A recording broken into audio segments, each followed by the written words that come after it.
Welcome everyone to the next episode of Chew the Bean by Willie's Beans. I've got a special guest today. Dan, welcome. Thanks for having me. Are you going to make me eat this? So it'd be rude not to, right? You got to chew on a bean. Is this like at the brewery we used to get people to eat hops in the early days? Have you ever eaten a hop before? Never. It's disgusting. Well, try this. Right. No, it's pretty good actually. Not bad, huh? That's pretty good. Well, Willie's Beans, specialty beans, you'd hope it'd be pretty good. And I got to make you a geisha today. Yeah, cheers. This is really, really good. What's your honest opinion? It's amazing. I don't even drink black coffee up until now, so it's super easy to drink. It smells really interesting. You might get me to the dark side. Really? I like to hear that. The thing I like about this one is the floral notes that come through. It's very smooth. Even at a hotter temperature, you don't find any bitterness or anything like that. And obviously I'm biased, but that's how I think that coffee should be enjoyed. Yeah, there's just zero bitterness. It's amazing. Really aromatic. So I haven't told you what the name of this episode is, but what I've decided is I'm going to call it Dan Hops into Coffee. All right, there you go. You're good with the puns. Cool. Yeah. We can do that. What do you think? Yeah, let's do it. So starting off, I just wanted to hear a little bit more about you, your journey from obviously the stuff that you were doing online with your first entrepreneur adventures to where you are today. Yeah, well, I'll try and say it as quickly as possible. I mean, I've been in business for 16 years, I think, maybe 17. I started doing websites, basically just because I was bored working for someone else. Yeah. And I like technology. I ended up starting a company called Cre8tive, really just out of frustration, because I had a web agency that was just a really difficult, frustrating, painful business to run. Yeah. And so I kind of took all of the good bits out of it and built a service that was going to be recurring, high growth, and something that was like a kind of a real business, not just like requiring me to work every day. Yeah. I was lucky enough that took off. I sold it to GoDaddy. And after that, well, it's actually the day I sold it to GoDaddy, we opened Black Hops, which was at the time just a fun thing between some mates. I worked there as a CEO and founder for 6 years, I think, and we grew it into one of Australia's fastest growing companies and one of the top craft beer brands in the country. And then I left there about a year ago, and for whatever reason, I ended up buying a coffee business. I think I just saw it and I thought, well, I could probably apply some of the lessons from beer into that. And I love coffee as much as I love beer. It was only going to be coffee or wine or beer. Like, they're my three favorite things when it comes to drinks. And I don't have any interest in becoming a wine snob. I've already done beer, so coffee it is. Time to be a coffee snob. Yeah. Well, like I said, obviously I'm biased, but I think this is a good starting point for you now. Now you're just going to drink geishas that are 90 plus and you're not going to drink anything else. Yeah, you've told me the price on this, so I think this is not going to be a starting point. No, but it's really interesting for me. You know, when I first met you, you came into the warehouse, and I did a little bit of research on you and your journey. And, you know, I'm an entrepreneur too, so to have you here on the podcast and to hear some of your wins and also some of the lessons that you've learned, it's really nice for me to have that opportunity. So thank you again. And I guess one of my first questions would be where you started when you were doing these websites and stuff like that. How did you know that you'd be able to apply some of those lessons into other businesses like Black Hops, or what was some of the things that you learned early on that helped you create like Black Hops, like you said, one of the leading craft companies, and it was fast growing. Like, what are the things that you as an entrepreneur really looked at? I think that the two things for me, one has always been design. So with design and branding, I've always thought is really important, which you obviously agree, looking at this place. Yeah. And I thought there's a lot of opportunity in craft beer to kind of exercise that design. What's the word? I have a love for design, I suppose. Yeah, the aspect of it. Yeah. And that, you know, when you're doing something you love and you're doing something that kind of tickles your creative juices, then you get more out of yourself. So, you know, we had an awesome time designing all the cans, designing the original brand, coming up with a name, doing all the packaging. We won packaging awards. You know, we every year they did the Gabs Can Design Awards. We were always in the top 3. That's just something I'm passionate about and that I kind of brought into that. The other thing was this notion of transparency, which is just it's something I brought across from my web years. It was like years ago, it was sort of a thing that was taking off in the online world. It was like people sharing their income reports and really sharing behind the scenes what's happening in the company, bringing people along your journey, you know, writing about it, doing podcasts, all that kind of stuff, which I felt quite passionate about. And it worked well for me in the online world. And I just saw a big opening, to be honest, in the beer world, because when we were starting to get into it, it was a very closed off type industry. Yeah. And it was like the conversations I've had with you about collaborating and, you know, being open, not seeing people as direct competitors. That's quite a new way of thinking. When we first got into beer, it was not like that. Like, we couldn't find any information on how to build a brewery. You know, you couldn't find recipes, couldn't find any info about equipment. People were very closed-minded around that kind of thing. And I thought there's an opportunity to bring what I know from the online world into the physical world. And it went really well. You know, we had a big success with crowdfunding and bringing the guys along the journey with us. We did lots of successful investment raises. I wrote a book, podcasts, blog posts, the whole lot. Yeah. And those are probably the 2 things that I brought across from the online stuff into beer. And then beer into coffee, there's a lot more things, to be honest, because there's a lot about the beer world that overlaps with the coffee world, which is nice to realise, because I didn't know if I would actually be useful in this business, but there's actually quite a lot of similarities between the 2. So that's what I find really interesting, because, you know, I was never from a coffee world either. You know, I travelled around working with athletes.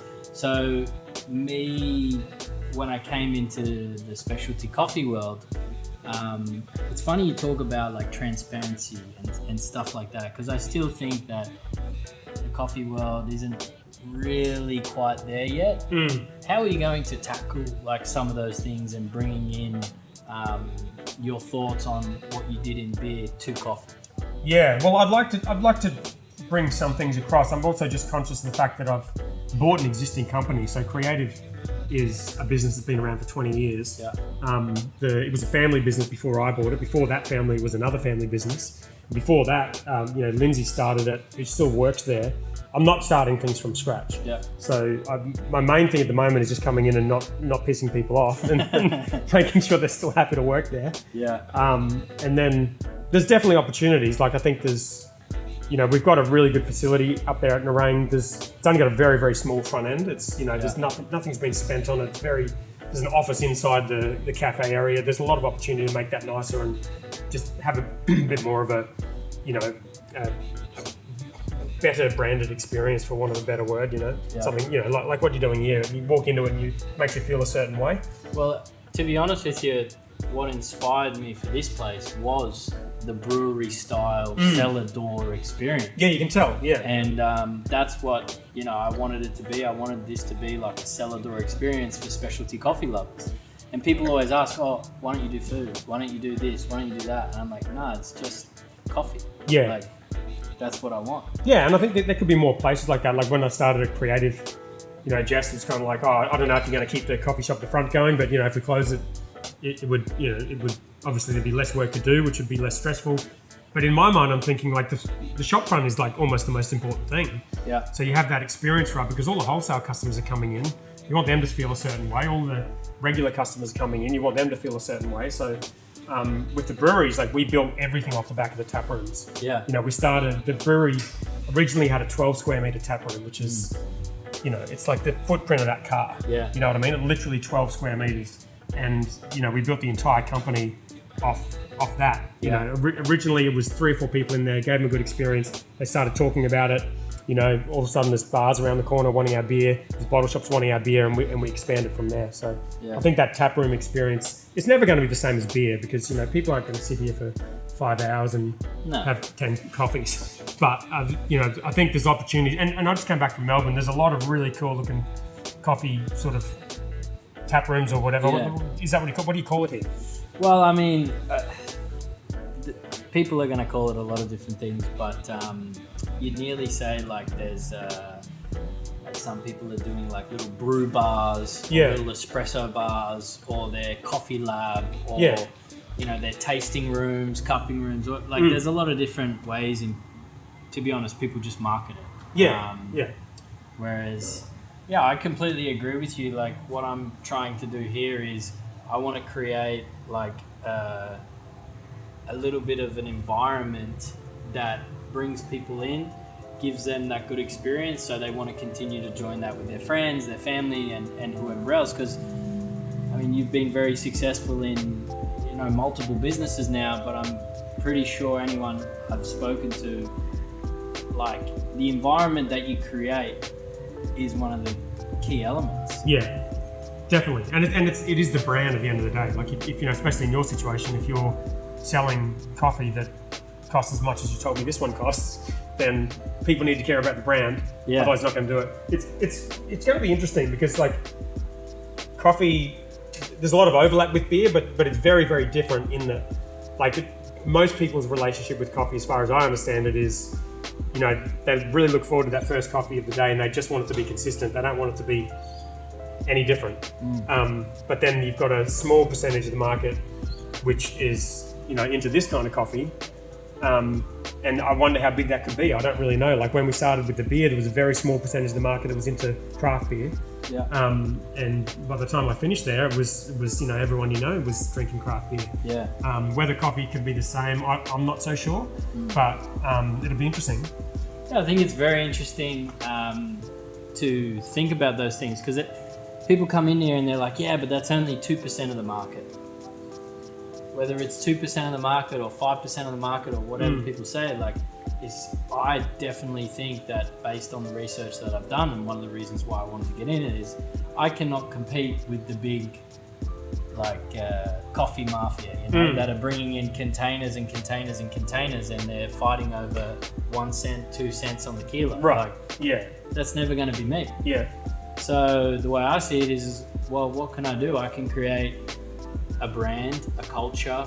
I can give back more to a community because I'm invested in that one farm and like everything that is in and around that, and then we'll see how much traction it gets. But it's a 10 billion plus industry here in Australia, so if you're playing in the 2% or the 3%, it's still a decent sized pool, I think. It's also timing too, like you don't know until afterwards whether it's good timing. Yeah. In hindsight, Black Hops was almost, it was almost perfect timing. If we had been sort of a year earlier and we had built the company as fast as we did, that would have been perfect timing because we would have sort of gotten to scale before the Stone and Wood and the Bolter exits, which kind of crushed the industry, to be honest. Like it's real hard to compete now that those have sold. Yeah. But it was almost perfect timing in that we thought, because I'd been down in Melbourne and seen the brewery scene down there, and we come back up here and I was like, there's nothing like it here. Yeah. So we started out thinking we're probably a bit behind, like they're doing this in Melbourne. We're probably like at the end of the run, but in hindsight, we were right at the start. Yeah. And you never know that at the time. So you could be right at the start of something here. I mean, it's not much like this on the Gold Coast. I just went to Melbourne. There's a lot of places that are, I suppose more legitimate coffee experiences than I've seen on the Gold Coast, and they're everywhere in Melbourne. Yeah, so. It's the thing is I'm kind of fortunate in a position where I don't need to make a profit tomorrow, and so I'm like, okay, well, if I don't have to, compete with everyone else to do that, let's try and do something really special and do it all the way from the farm. Like when I go back in October, I literally will work on the farm. I'll pick the beans, I'll harvest, I'll be a part of that whole process. So that's where I'm trying to bring something completely different because I know that I can't compete with everyone else. So there's no point in even trying that. Yeah, well, I'm excited to see how it goes. I'm excited to continue to enjoy some nice coffee with you. But get back onto your story. How did you feel when you've been in Black Hops and building that brand and then coming into an existing company? Like you said, it's been there for so long and it's not like you're having to necessarily build from the ground up. Do you get more confidence from that because it's like, you're just going to complement where you can and use your experiences? Or do you feel that you miss that feeling of starting from the ground up and being able to shape it exactly how you want it? Yeah, that's a good question. I debated that before buying the business because, I mean, obviously it was a lot of money to buy the business. It's an old company. They've got a lot of equipment out there. They've got a lot of goodwill. I thought about the potential of starting something from scratch, but all I've ever done is start things from scratch, and you get pretty exhausted doing that. And most of the time I've started businesses, they've ended very badly, like in terms of just no traction, no nothing. Like I've started so many online apps and online stores and all kinds of crappy businesses that haven't worked out. So, and software companies, like I'm nervous about starting things from scratch because I almost don't trust myself, because I get excited about the kind of creative part of being an entrepreneur. Yeah. Like that's the stuff I like. The business side is kind of like, you know, it's not as much fun to me, which is a trap. So I was in two minds. I was sort of like, well, I could probably start a coffee brand. I was keen on the idea of doing coffee. I could probably start a coffee brand, just finding a contract roaster somewhere. But then I'm like, well, I'd be starting it literally from scratch. I have no idea what I'm doing. I don't know anyone in the industry. Don't know anything about how it works. And I've also started that many things from scratch. I saw it as another challenge to take on something that existed. Yeah. And I sort of hoped, like, I will do something with the brand at some point, whether it's release a new line of, you know, coffee or whatever. Get one of Willie's Beans geishas. What do you think? Yeah, we'll see. We'll do a little collab. We'll see. Yeah, we'll see. But yeah, no, I like the idea of just having a good, consistent, profitable business. That's, you know, that's important to me. Yeah. But then hopefully within that I can, you know, get the creative juices going and improve some of the things that I think are important. Like I think the tap room's a big one. Online's a big one. There's not much that happens with their business online currently. Yeah. And that's my background. And yeah, and just like fun activations and stuff, like there's just not, it's a very traditional business currently. Yeah. So I don't want to come in and like change everything, you know, straight away, but I think the base is there. It's effectively under management. Like I don't have to go in every day and kind of, you know, work there. Mm-hmm. So ideally it'll be the best of both worlds. It'll be a company that's running already, and then I can do something creative with it at the same time. I'm excited to see, you know, some future packaging and, you know, little events and stuff like that, because looking into Black Hops and from where it started, I mean, you guys did some really cool stuff there, like the Call of Duty. Can you tell me a little bit about, you know, some of those projects that you had going on in that world, and what were some of the most exciting things that you worked on in there? Yeah, well, the Call of Duty thing was just crazy. It was before we even had a brewery, so that was just a weird circumstance.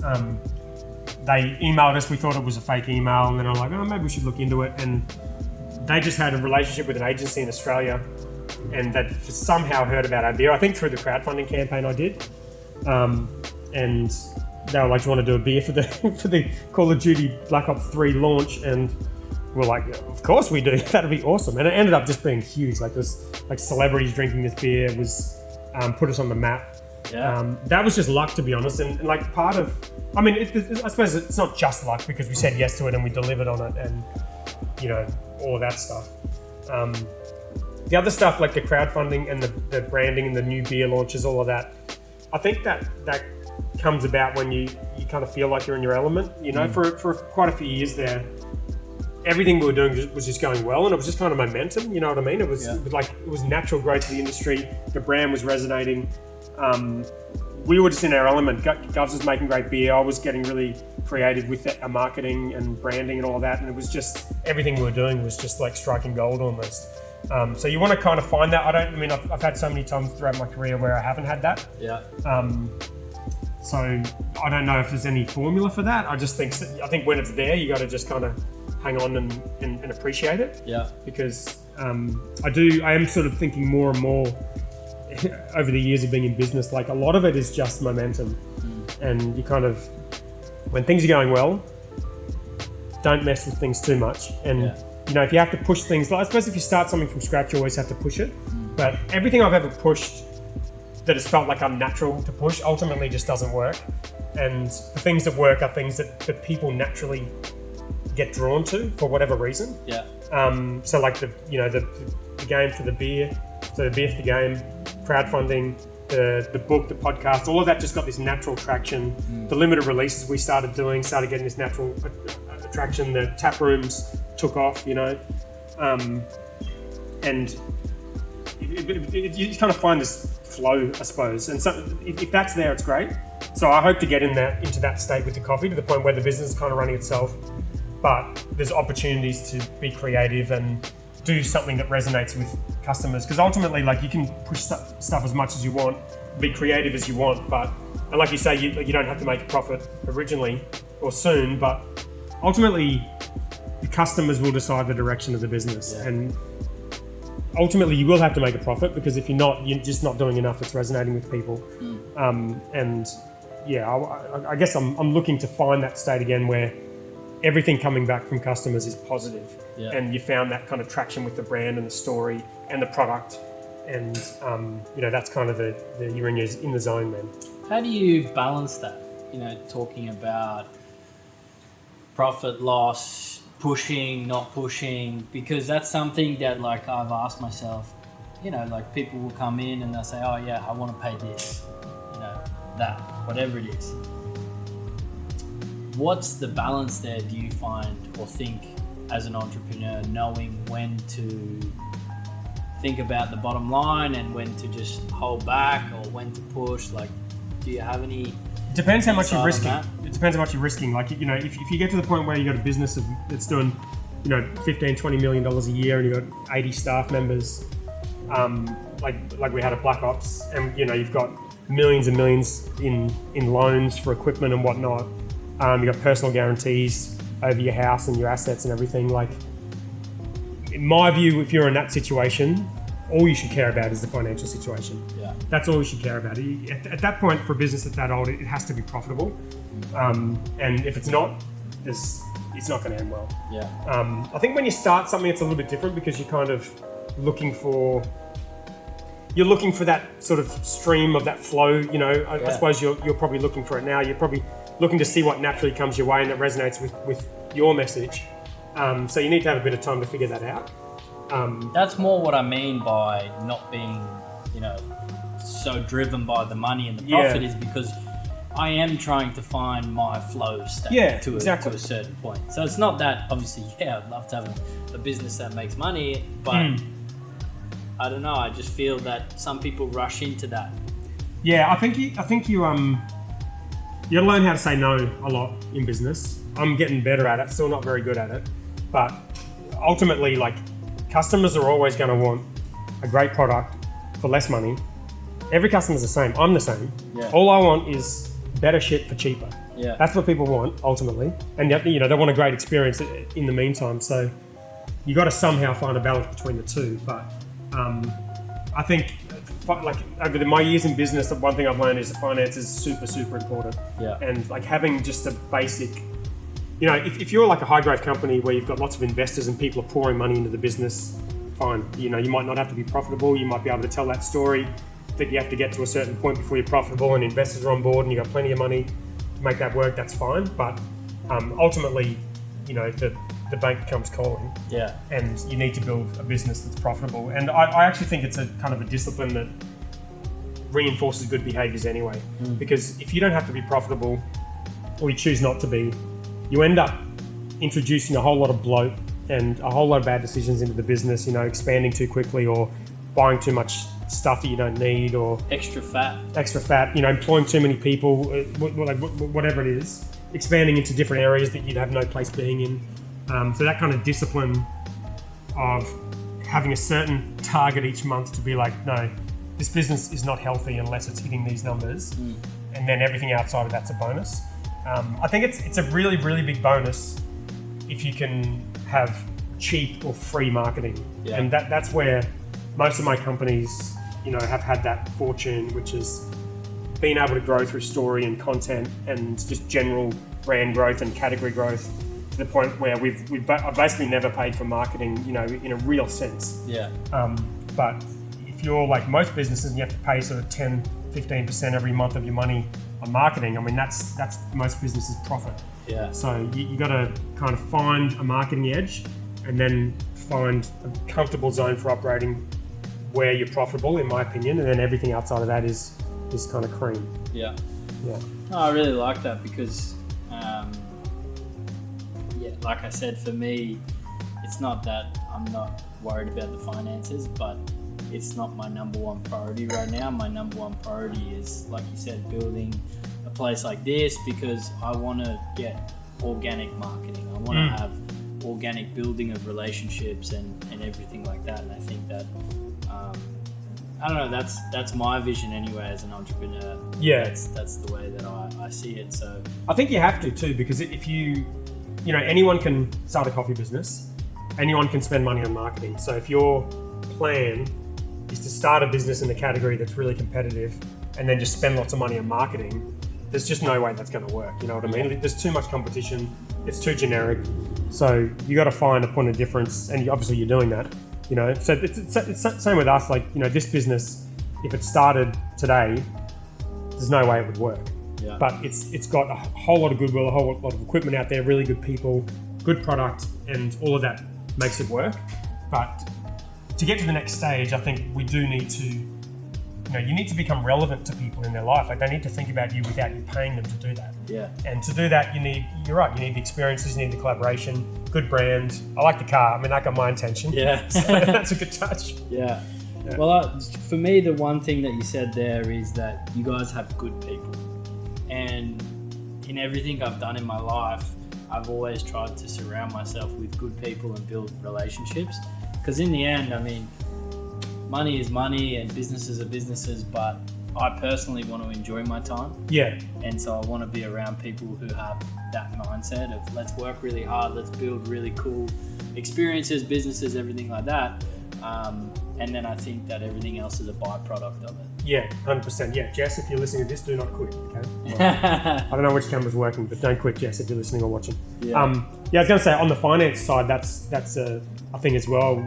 With if you can have a business that is financially secure and profitable, it takes out so much stress. Like having a company that has the kind of stress of, you know, millions of dollars in debt and, you know, struggling with profitability and just so much on the line, like it just destroys you. And if you're that stressed out, that destroyed every night to the point where you can't sleep, you know, there's no way you're going to be effective. Yeah. So I'm more focused on that now than ever. I'm like, this company needs to be profitable. I need to be able to sleep at night knowing that everyone has their job and I can pay their wage every week. And then I turn up at work happy, not stressed out, and I can work on some fun things as opposed to just being stressed all the time and freaking out about, you know, what's coming down the line. How did you, and for me it's just really interesting to think of it like, you know, you've gone full circle where you had this like massive company and it was like a giant, right? But I'm sure there was giant wins and giant losses. Like, yeah. Now you've come into an environment where it sounds like you're very much like you want to be successful, but it's also about the lifestyle factor as well. Yeah, definitely. What are the things that you like learned from being in such a big operation that really exploded to then coming into this now and having more of a lifestyle mindset? Well, I suppose for me personally, like I end up leaving the company, really leaving with nothing. And so you do look back on that and you reflect on it, and, you know, after enough time has passed, you can see the positives in the experience. But ultimately, if you put everything on the line and you give up 8 years of your life or something and then you leave with nothing, that's a pretty big hit to take. So I think that makes me less likely to want to do it again. Yeah. I think I'm less likely to want to just put everything on the line, hope for the best, hope for some kind of exit or listing or something. Meanwhile, spend the entire time stressed out. And so now I more think, you know, I guess when I'm a little bit older, I want to enjoy every day. If I'm sitting up at night stressed out, I'm really starting to think like, okay, what can I do about this? Because I haven't worked for quite a while. Like, it's been about a year. And when I first bought the business, I had a couple of nights where I was like, Jesus Christ, like we've got staff stuff to deal with, we've got products with customers out there, there's delivery tomorrow, and I started stressing at night again. I was like, I don't want this. I don't want to live like that. So I think there is some sort of balance in there. To date, I haven't really been able to find it, if I'm honest with you. But I'm very focused on it now. So like now, if I start stressing out, especially at night time when I'm trying to sleep, I'm kind of thinking, you know, what can I do to avoid feeling like this? Because, you know, you can't spend your whole life being stressed. Yeah. And you can't spend your whole life. I've always thought, like, as an entrepreneur, you're constantly taking risks, which I'm totally fine with. but there needs to be like a possibility of a decent reward. So I never feel bad for businesses that sell out and make lots of money, that kind of thing. I think that's deserved. If you start a business, you risk everything. You're doing what 99% of people won't do, and you deserve for there to be a chance of a big reward at the end. But yeah, I think I'm past the point of just sacrificing 100% of my mental well-being and financial situation to get to that point. I'm more at the point where I want to enjoy every day. I want to have a creative outlet. I want to have a profitable business that's good for the community, good for the staff, serves a good product, and then ultimately, over the years, if it's worth more and you end up doing financially well out of it, then that's nice as well. Yeah, it's really good to hear your insights on that, because maybe it's a tough question to ask, but do you think that the lessons have been worth it then to get you to the point that you're at now? Like, having gone through all of that to where you are now, you have amazing experiences in my mind, but like, do you feel that going through that process and all the highs and lows and then coming out where you are now, if you could go back 10 years, would you do it all again? No. No? I mean, to be honest with you, you can't change the past. Yeah. But no, I would never want myself or anyone to pour everything they've got out into one company and then walk away with nothing. So that's how I would answer the question. But that doesn't mean I'm full of regret and spite. How do you like say, for example, I would look to people like you, right? I'm a young entrepreneur trying to do my best, make a company that I think will be great for the community, both in Colombia and here in Australia, but I am risking everything. Financially, mentally, emotionally, relationship-wise, I've put everything on the line. So when I hear your story and I see everything that has gone on, I nearly look to people like you as like a mentor in a way, to say like, listen man, like you did X, Y, Z. What are the things that you would want to tell me if you could, for the ways that I can do things in a way that gives me the best chance to have a positive outcome and a positive result? Yeah, I appreciate that. I actually, because I do a lot of writing and I get asked to do sort of coaching stuff, and I always say no.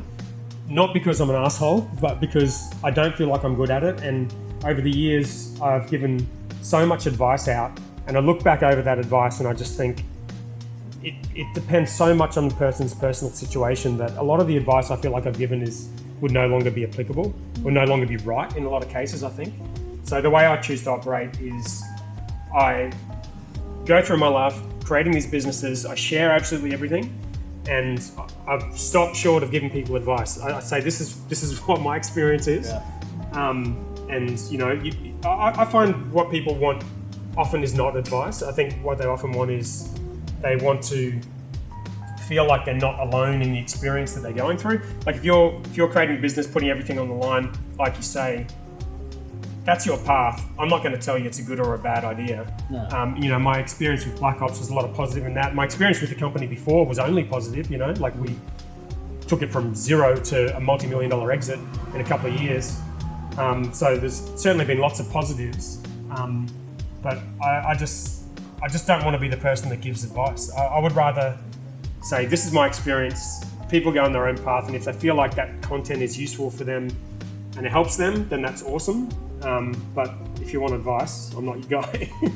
I think I would frame the question differently now. It's not necessarily that, as an entrepreneur, I'm looking for advice, but I want to surround myself with people who have had different experiences.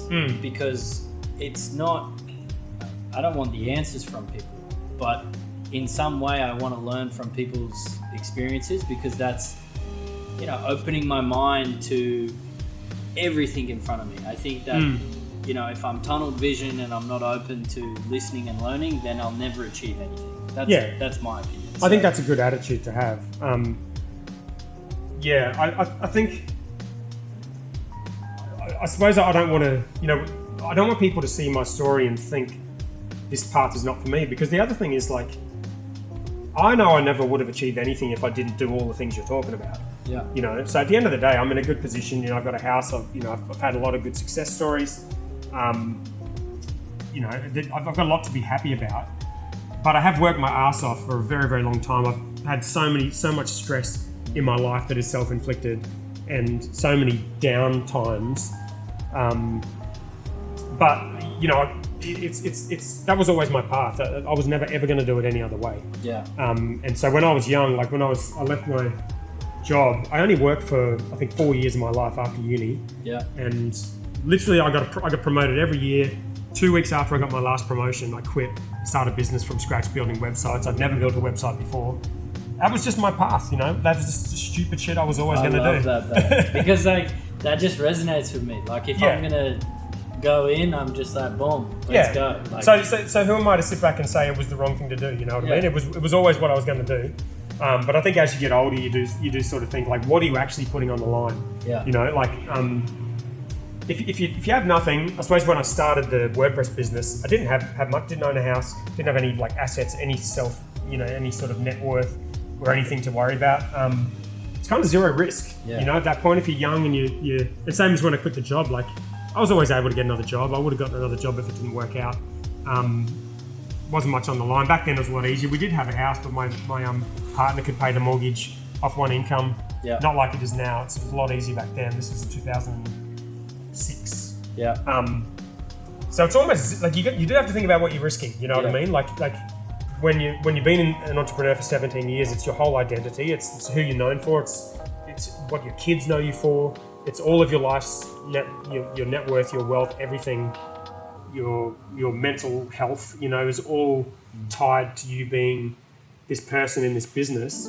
And if you think about all that, like that's putting a lot on the line. And if every day you go into work risking all of that, you start thinking twice about it. But if you're starting out and you're young and you're not really actually risking a lot other than failure, then to me it's just open slather. Like go for it. Yeah.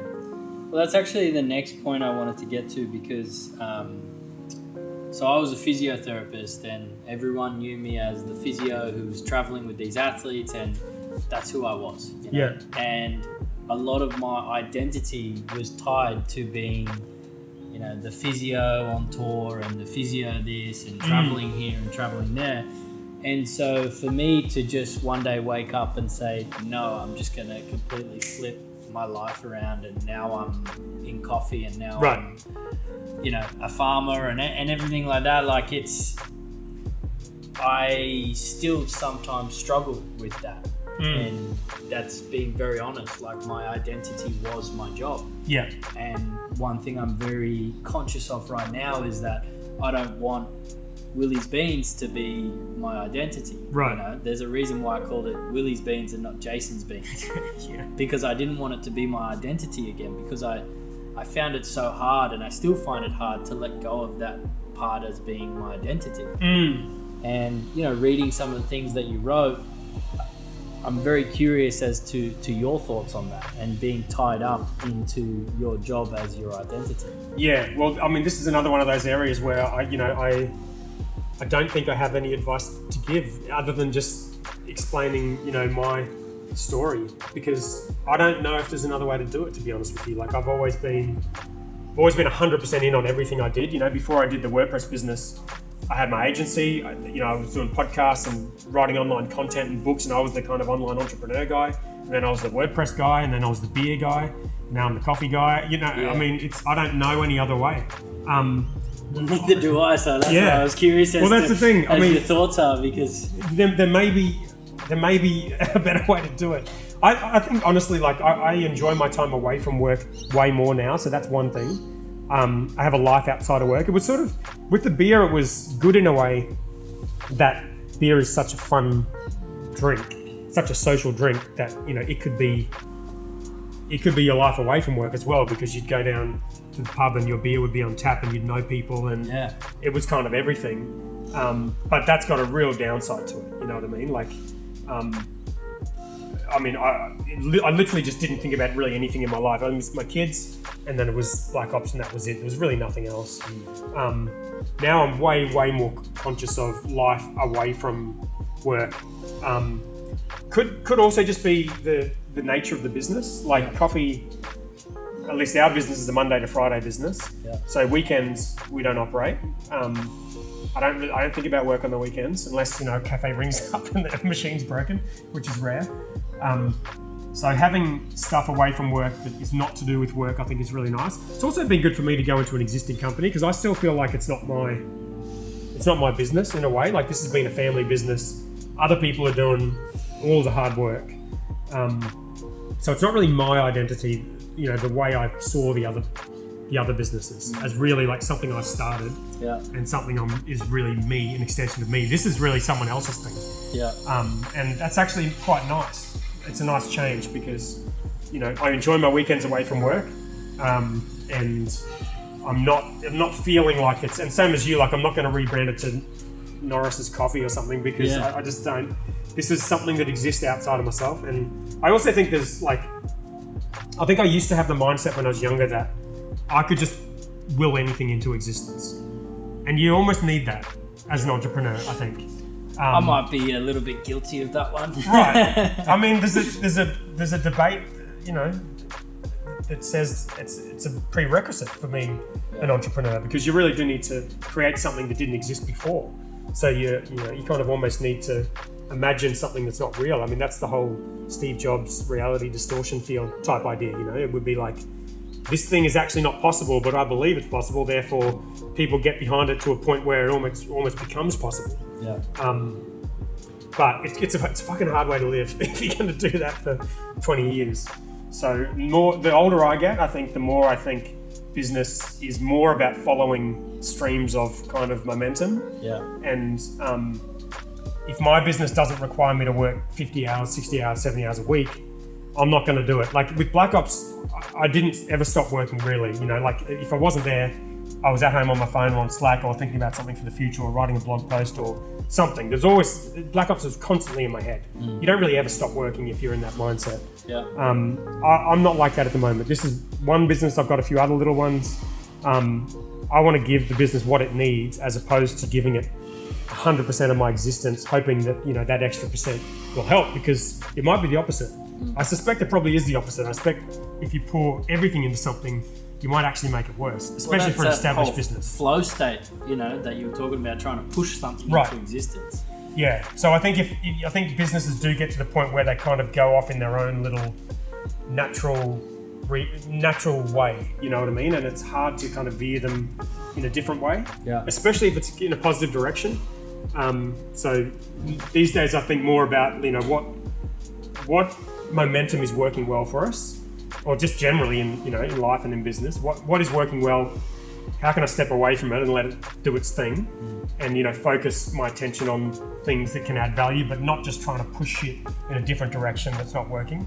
Yeah. And if that means me not working in the business at all, then I'll be prepared to do that. If it means me working 100 hours a week, I'd probably be prepared to do that for a short amount of time.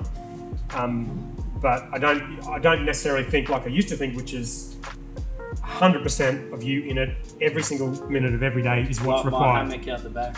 Right. Yeah. And whether that's true or not, I don't know. Again, I'm not giving advice. I'm just saying how I feel. For me, like I said, I don't like feeling that like I'm being, really told you have to do X, Y, Z. Because I don't believe in that. Yeah. But I believe that this conversation has been very productive, hopefully for some of the listeners out there as well. And there's definitely going to be like one or two things that I think about. Whether it's, okay, Willie's Beans is here, I'm going in this direction, but do I really need to? Or am I doing that out of fear of feeling that I have to do something because it's my baby? Yeah. That's something that me personally is something that I think about. Like, am I actually smothering it? It's like it's like a fire, right? You can't smother the fire. Yes. And I think that, that's something that I'll always have to keep in the back of my mind because I'm intense. I've always been intense. I've always had high energy. I've always had high drive, high ambition. And so that's not always going to be what the business needs. Yeah. And you might find once you start working with other people too, it becomes, that can be a positive or a negative. Not everyone's going to like that. But I think with any type of business, you need to find this kind of, this momentum naturally occurring. And I don't have a formula for finding it. I've been able to find it, I'd say probably 3 times in my life. Yeah. With my first book, I randomly wrote a book, The 7-Day Startup, and I didn't even know I could write books. I just somehow discovered I can. And that went amazingly well, and it just naturally took off and went to, got translated into 15 different languages and sold tens of thousands of copies, I think 60, 70,000 copies. Can we still get that one on Amazon? You can get it on Amazon. You can get all my books on Amazon. Yeah. I don't want to promote Put a little plug in there. Yeah. 7-Day Startup. Go get it. Yeah. And that just took off naturally. It just didn't require any effort. To be honest, I've written lots of books since then. None of them have taken off. And why do you think that one took off and the others didn't? That's the thing. I think I've given up trying to analyse why certain things happen. I think just being in tune with it is enough. And with Black Hops really took off. And I don't know why, but I was in tune with it enough to know that this is something I need to focus on 100%. It's something we need to put, a lot of effort into. And the same with my WordPress business. It for whatever reason, it was just the right timing, the right story, the right kind of service and offering. All of those businesses or books, you do them today and they wouldn't work. That's amazing to me. Yeah, it's like super crazy for me to think about that. Like, because some things are timeless, right? And other things clearly aren't. Well, business is hard, Like I think with all of those things I've done, I've gotten a lot of free marketing and natural growth out of them. And you wouldn't get that now. If you start a brewery now, you're not getting any kind of natural growth in the industry. Like the industry's not really growing at the moment. It's extremely competitive. It's so hard to get into pubs and bottle shops and all the rest. Like, I don't know. I don't know where the next Black Hops is coming from, but it would be. Like, I don't know too many other breweries that have started recently by genuinely normal sort of dudes or girls. Like not with millions of dollars put into them that have had that kind of success. Yeah. Super rare. So yeah, I think a lot of it is timing, but also you got to give yourself credit for knowing when something is going well, and more to the point, knowing when something's not going well. And I think one of the posts I wrote was perhaps, I think it was called "Perhaps You Should Give Up," which is probably a pretty negative way to think, but is it though? Well, that's the thing. If you give up on something shit, you get something good. Because like I once listened to this guy who's been very successful in many businesses, and he said to me, "Do you know what one of the keys is going to be to your success?" I said, "What's that?" He goes, "Move fast." And I'm like, "Okay, I like to move fast." He's like, "Yeah, but not even when it's going good. Also when it's going bad. Yeah. Know when to just like, okay, drop it and go, because." If you get stuck in a certain way, whether it's good or bad, like it's not necessarily going to lead you to success. Whereas if you can keep moving, I'm going to go. Obviously, you're making educated decisions, but I think giving up is not something I'm good at. But I do think that maybe sometimes in the past it would have been better if I had to just, all right, I'm done with that. Move on to the next. Yeah. And that's why, again, I find it hard to give advice sometimes, because there's also a lot to be said for, just pushing something with, all of your might until, persisting with something until you get it. Like I think I wrote, 300 or 400 blog posts before I wrote that book. Yeah. And, if I was to get, 3 comments and 5 likes on a blog post, that would be a good post for me at the time. It wasn't like my content was getting a huge amount of traction. Not at all. I had one post that got a lot of traction, and that post was a series of us starting a business in 7 days. Yeah.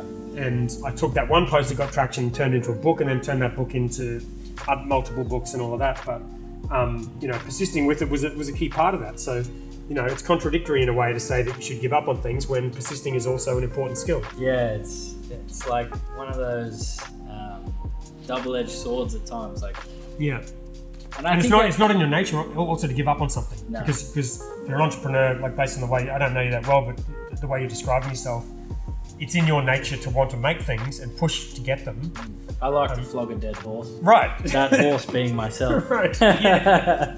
Yeah. So that's going to be hard. I'd go with the whip marks on myself, Yeah. So it's going to be hard to learn how. But I've learned that lesson so many times. I used to get criticised for giving up on things too quickly, because I'd start lots of projects and they wouldn't work.